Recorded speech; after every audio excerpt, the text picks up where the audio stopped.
All I have for you is a word. Tenet. Use it carefully. Audiences have never seen anything like this before.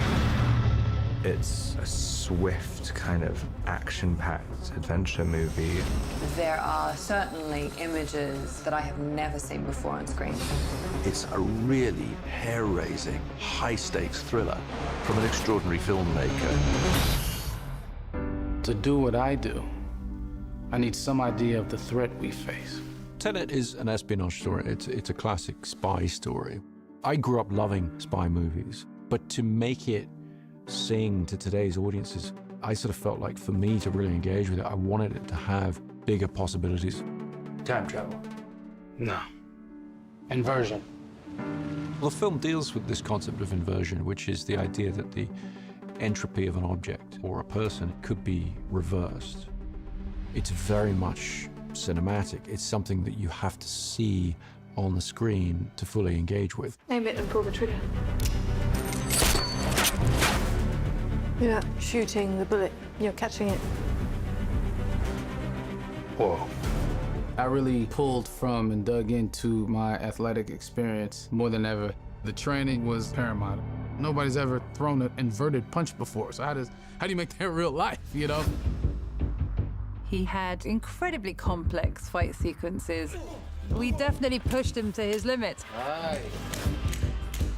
It was intense. That's what was so exciting. These moves we've never seen before. I mean, these stunt guys who've been around a long time, they were learning, which was the fun challenge of it all.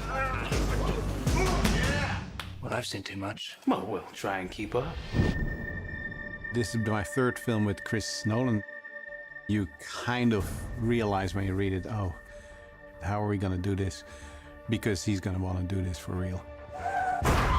Chris is really great in that he wants it for real. He wants it in camera. He doesn't want to do CG. I haven't seen a green screen anywhere. We're doing everything in camera. Our method of visual effects is try and do everything without them. It's almost like documentary-like. It's all practical, it's all there. It just pumps you up to know that. And it's extremely helpful, obviously, on a performance level for the actors. I think the audience is always aware on some level of the difference between things that are animated and something that's been photographed. We always take the approach that if we possibly can, we'd like the actors to be in real environments. Well, I was in. I didn't want any stunt doubles. I wanted to do it for the team because it just benefits the film. Everybody was blown away by John David's enthusiasm. The physicality of that man is, you know, out of this world. If we hadn't had a performer of such skill and energy, those things wouldn't have been possible to do in camera. Chris, after one of the meetings, he was like, it's gonna be hard. He said it just like that. And I laughed, but, you know, months later, yeah, you were right, sir. It was very hard.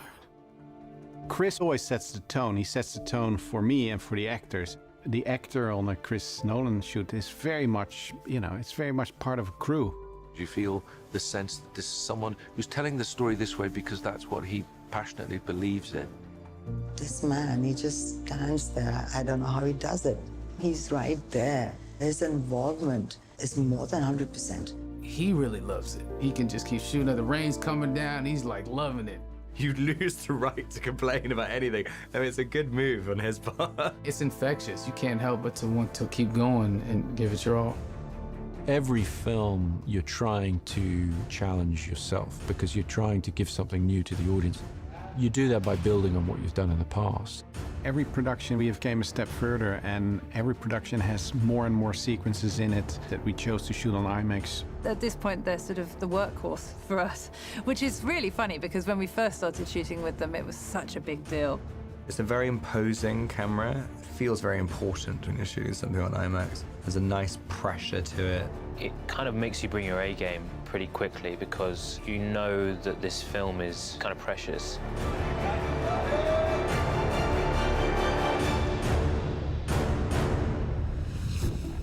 As I understand it, we're trying to prevent World War III.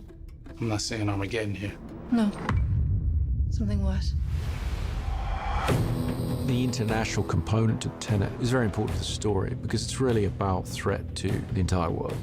Chris always envisioned this film as a sort of globe-trotting action epic, and obviously the best way to do that is to actually travel yourself. It definitely plays into the sort of scope of the film. You know, it enlarges the canvas. We were going places during the busiest times, summer in Amalfi, monsoon season in India. Prep on this film was really complicated because we were based out of LA and making plans for all these huge action set pieces all over the world.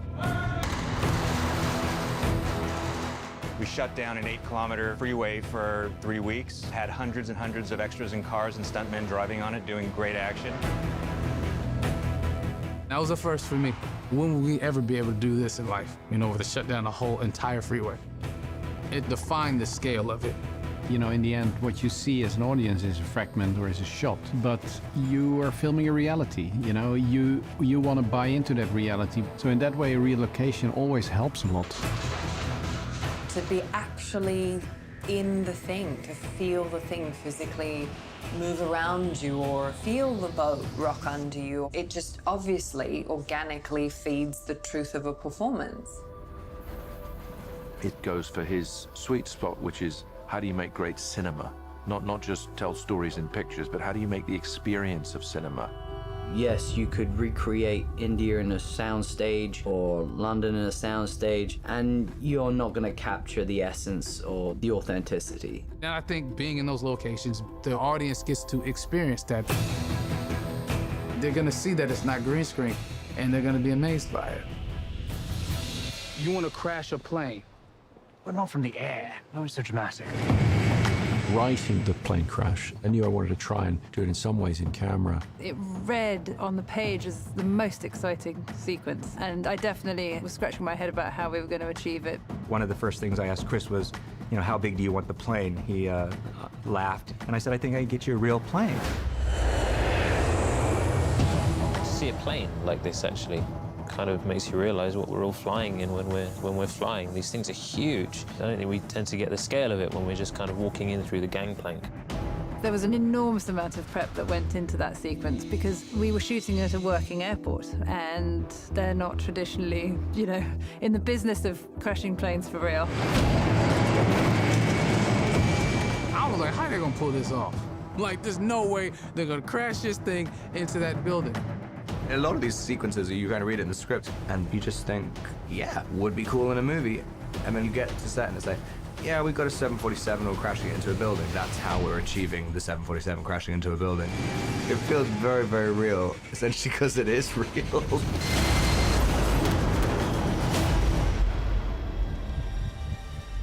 Don't try to understand it. Feel it. With Tenet, I'm hoping to really give the audience a reason for reapproaching action cinema so that they get some of that sense of excitement that I had when I was a kid watching the first spy movies I saw. I'm hoping that this gives people a sort of ultimate cinematic experience. You feel you've been taken through a story, but you also feel you're part of a story. That's what's wonderful about his films. You just get transported into a different world. And that's what cinema is to me. It has to transport you. It has to be larger than life. I mean, it's the biggest movie anyone's ever done ever. No one's doing this stuff, and I don't think they ever will again. Nobody can really hold a candle to what Chris does, which is create this epic tale of survival and in it thread an incredibly human story. I think you're seeing Christopher Nolan inspired. You're going into an experience that you never had before in the cinema.